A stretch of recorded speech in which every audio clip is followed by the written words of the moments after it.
friends, today நம்மளோட millet ரெசிபில இன்னைக்கு நம்ம என்ன வகையாக தோசை செய்ய போறோம்னு பார்க்கலாம் வாங்க.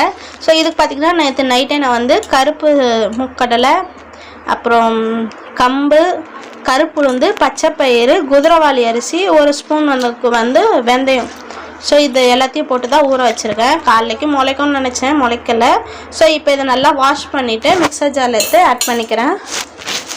ஸோ இது எல்லாத்தையும் நல்லா ஒரு வாட்டி அலசிக்கோங்க. நீங்கள் ஊற வச்சதுக்கப்புறம் கூட அலசிக்கோங்க. ஏன்னா பச்சை பயிரில் இருக்கிற தோல் வந்து ஒரு சிலது வந்துடும், அதை நம்ம ஃபில்டர் பண்ணி எடுத்துடலாம். வராதது பிரச்சனை இல்லை, வந்ததை மட்டும் ஃபில்டர் பண்ணிக்கோங்க.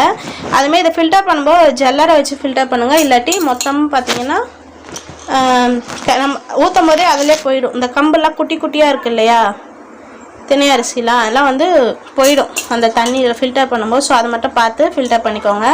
ஸோ இது எல்லாத்தையும் இப்போ நான் வந்து மிக்சர் ஜாரில் போட்டு நல்லா நம்ம ஒரு தோசை மாவு பதத்துக்கு அரைச்சி எடுத்துடலாம். ஸோ நான் அரைச்சிட்டு காட்டுறேன். பார்த்திங்கன்னா செம்மையாக அரைச்சிட்டேன். ஸோ இதே போல் நான் நெக்ஸ்ட் பேட்சை அரைச்சிட்டு எப்படி தோசை வருதுன்னு பார்ப்போம். கைஸ் பார்த்தீங்கன்னா நான் மொத்தமாக அரைச்சிட்டேன். இது கம்பல்சரி ஒரு 8 hours குளிச்சாதான் பர்ஃபெக்டான தோசை வரும். கைஸ் நம்ம அரைச்சி வச்சோமா 8 hours கழிச்சு எப்படி இருக்கு பார்க்கலாமா?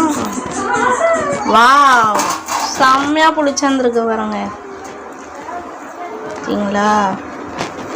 செம்மையாக இருக்குல்ல. ஒரு ஆயிட்டு நம்ம நல்லா பீட் பண்ணிக்கலாம்.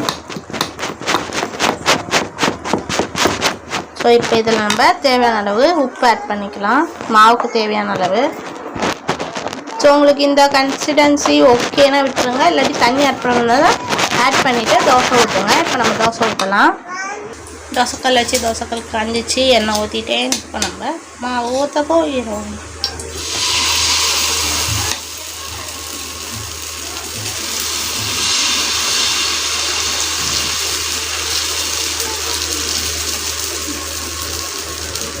அவ்வளோதான், சுற்றி விராட்டி விட்டுட்டு. ஸோ இதுவுமே ரெண்டு நிமிஷம் தான். திருப்பி போட்டு பார்க்கலாம். தோசை செம்மையாக வந்துச்சு பாருங்க. ஸோ இதை பிடிக்கணும், கண்டிப்பாக நான் போய் தேவை. நான் எடுத்து விட்டு காட்டுகிறேன். ஸோ சூப்பராக தோசை திருப்பி போட்டுட்டேன். நம்மளோட தோசை ரெடி. சைட் டிஷ் பார்த்தீங்கன்னா சிக்கன் குழம்பு. மாமாவோட டேஸ்டிங் கேட்டுக்கலாமா? டேஸ்டிங் சொல்ல முடியாது.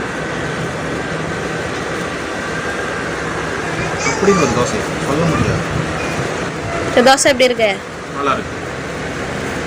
தேங்க்யூ ஃபார் வாட்சிங். Bye bye.